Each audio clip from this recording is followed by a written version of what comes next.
Brian, goedemiddag. Het is een paar dagen na die mooie uitzege in de Champions League. Wat heb je gemerkt aan je ploeg in hoeverre ze dit echt goed heeft gedaan? Honestly, I think it's the same mindset that they had for the whole season. They know it was a good win, an important win, of course, but at the same time they're focused on getting some results in the eredivisie.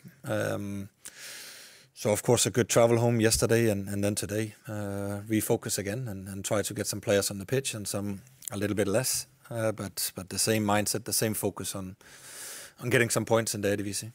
Is iedereen heel uit de strijd en weer heel uit het vliegtuig gekomen richting zondag? Yeah, more or less.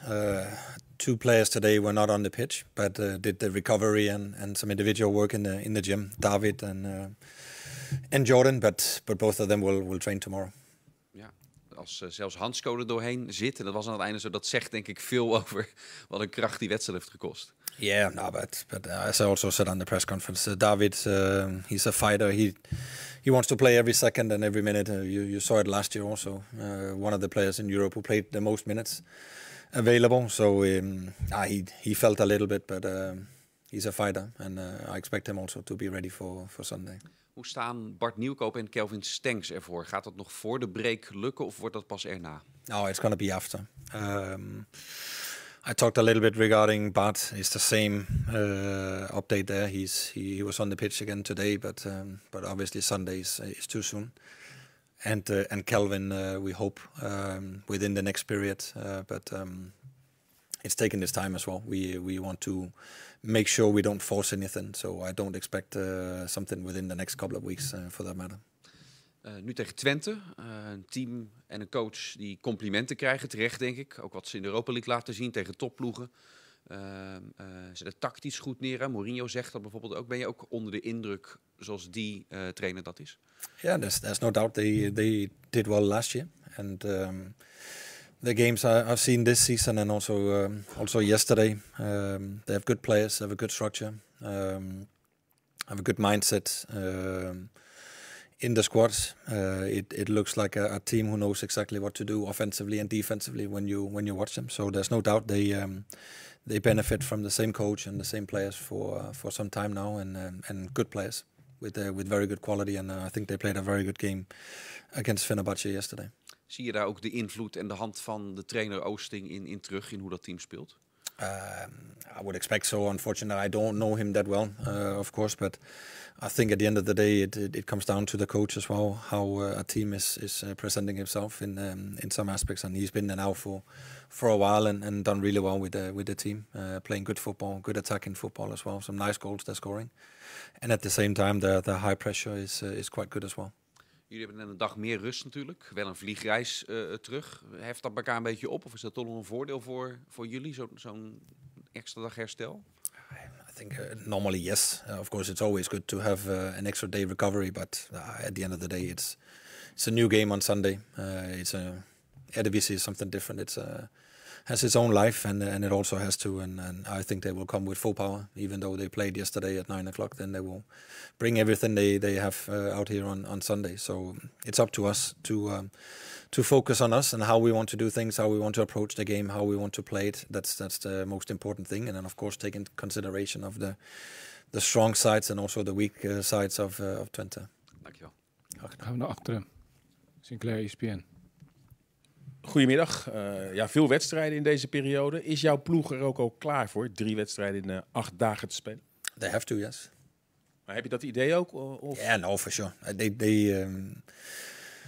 They're fit. They're ready to go, for sure. And it's like we also talked about now. It's an extra day of recovery, and that definitely helps in the process of recovering your body in some elements. But no, for sure, that's why we're here. To play these games, and as I also said, most of them are fit, so it's still the same ones that haven't been available the last couple of games that are out. The rest of them are fit for fight. Jiménez is natuurlijk geblesseerd geraakt. Nu staat Ayase UEDA 2 keer in de basis in Nijmegen en afgelopen week in Spanje. Wat vind je tot nu toe van zijn prestatie? I think there's been good things. There's also been some elements where I'm hoping that he will improve in that game as well. I think that's normal for all the players, more or less. That there will always be some things that you would like to improve. I think he worked hard for us in Spain. Had some good moments, but of course you wish also for him, like some of the other players, that they just get the last bit of quality out and last decision making. For example, a square pass to Igor coming from a high pressure situation, and in the first half you were hoping that this pass would go right through and find Igor, so he also gets some confidence, because I think at the end of the day that's also what it is for a striker, to build up that confidence and momentum and feeling comfortable on the pitch. But he seems in a good spirit, and yeah, despite missing that penalty, he's positive and he's working hard. Ja, maar heel veel posities lijken op dit moment ingevuld. Hè? Het lijkt dat je naar een vaste formatie aan het toewerken bent. Is die strijd in de spitspositie wel helemaal open met Carranza, of is UEDA gewoon de komende tijd jouw spits nummer 1? I think in general all the positions are open. Okay. Penalties dan. UEDA nam hem, miste. Zijn vorige penalty in de competitie miste hij ook. We weten ook dat er natuurlijk een penalty hier gescoord werd door in de wedstrijd tegen NAC door Timber. Wie is jouw vaste penalty nemer nu? Is dat nog een thema? No, it's not a theme for us. It's quite normal that you have some penalty takers, and if somebody miss, then you maybe reevaluate. But at the end of the day, it will always be something that is being discussed internally. I will not tell you today who's going to be on the penalty spot if we get a penalty on Sunday. But it's part of football that there's a missed penalty here and there. Unfortunately, we all wish that our players will score on all the penalties, but it's part of football. We will definitely have a good penalty taker on Sunday. Het nieuws van de dag is dat er een bom onder het transfersysteem ligt. Hoe kijk jij daar als trainer van Feyenoord naar? I think it's a bigger discussion that I don't want to go into now with the game coming up on Sunday. It's I would like just to keep the focus on the small things that I can have an impact on, and that's here at Feyenoord. What's happening in the bigger picture, then I would like to do a different meeting or whatever to discuss bigger things. But right now, I think my biggest focus is to get 3 points to Feyenoord on Sunday against Twente. We need a win in the eredivisie before the international break. Ja, maak je geen zorgen voor wat voor consequenties dat dan voor Feyenoord kan hebben? I think for sure that it can have an impact on not just Feyenoord but on football in general. So of course I'm thinking about it, but as I said, I will not use the time here in the press conference to talk about it, and I hope you guys will respect it. It's as I said, it's a bigger thing than just me and Feyenoord. I think it's for the whole football world. Tot slot, ik wil nog één speler eruit pikken die ook heel goed speelde in Girona en zich volgens mij spectaculair ontwikkelt. Osman, wat kan jij zeggen over zijn ontwikkeling sinds de dag dat hij binnenkwam tot nu? He's for sure taking the steps that we were hoping.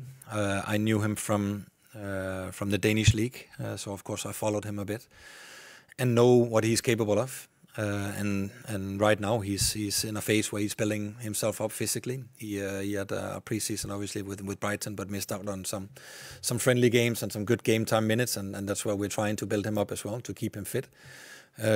No injuries, etc.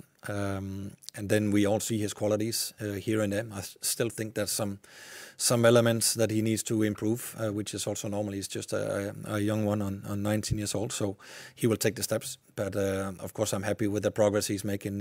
He is creating danger, obviously, with his speed. And of course, I would have liked to keep him longer on the pitch Wednesday as well. But I think as a coach, you need to make tough decisions. And with a yellow card again, running around, a stupid yellow card running around, then you have to protect yourself as well. And I knew for sure that he's an explosive player, both with the ball but also without it, and can sometimes go into the duels. And you never know, playing away in Champions League, I think it would also be tough to end up with a second yellow and a red card. So that's one of the things maybe he needs to learn, to approach the duels in the right way and not pick up some yellow cards that in some aspects could have been avoided. Dan gaan we naar de andere kant van de zaal. Eerste rij. Martijn, ga je gang. Yes. Feyenoord heeft tegen Twente geloof ik maar 1 van de laatste 9 wedstrijden weten te winnen. Geloof jij als trainer in tegenstanders die een ploeg slecht liggen? No, not really. Dat is gewoon toeval. I'm not saying it's a coincidence, but I don't believe in it.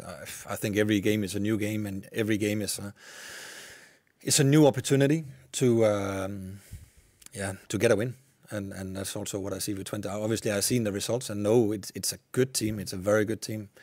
I don't think I can praise them enough, and also you guys that have seen them with 2 draws against big teams in Europe, first Man U and then Fenerbahçe, where I think actually they could have won as well. So it's a good team, but it's a new game, it's a new season. It's also a new team that we put up in the lineup. So yeah, I don't believe in what happened in the past, and then also I don't expect us to win Wednesday away from home in Champions League, but we did. First time in 22 years, so I think some streaks are just there to be broken, and it's part of your job to focus on the things that you can control. Eén ding nog, Lotomba, die kreeg veel kritiek toen hij hier net was, de eerste wedstrijden. Zie jij bij hem een stijgende lijn, bijvoorbeeld tegen Girona? Vond je dat hij goed verdedigde? Ben je tevreden over wat hij aanvallend brengt, et cetera? I think he's a player with the experience that we were hoping. I think he played some good minutes for us. Scored a goal, made an assist, created some danger also in Girona. I think actually he should have scored. Then you can... Sorry? The kopbal, yeah. I think it's a big chance. He is able to help us tactically from different positions, both build up and also in the pressure part. And then, of course, there's always some few things here and there during the games that you were hoping to do better. But overall, I think it's been really positive, and he's bringing in that experience and also quality that we were hoping when we had to replace Luchala quite late in the window. And then again, like Osman and some of the other ones, he missed out on the preseason in Nice, and he's still trying to get that fitness level in. It's also why he couldn't play 90 minutes in Girona, but he's taking good steps, and I think definitely he showed that he's a good player for us. Dank je. Eentje naar achteren. Mikos. Ja, trainer, in Girona hadden we het over die mentale weerbaarheid van die ploeg. Tegen NEC ging het allemaal niet zo makkelijk, maar kom je toch nog op 1-1. Terwijl dat er misschien al niet eens meer in zat volgens velen. Tegen Girona kom je achter en na die gelijkmaker ging je ook weer aanvallen en maakte je die goals. Moet je daar als trainer nou veel voor doen of zat dat al in die selectie? I think as a coach you can always have an influence on that mindset and on the mental element of the game. I think it's important to look at the games from what the meaning they have. NEC away from home, everybody expects us to win, and we have the ball 60% of the time, maybe even more. It's a different mindset you need there. You need some mindset to be able to run deep, to create some space for others. Where the mindset in Girona the last maybe 30 minutes was all about survival, fighting for each other, defending the box, defending the goal. And that seems for you guys maybe a different type of mindset. And everybody's fighting, everybody wants to bleed for the logo.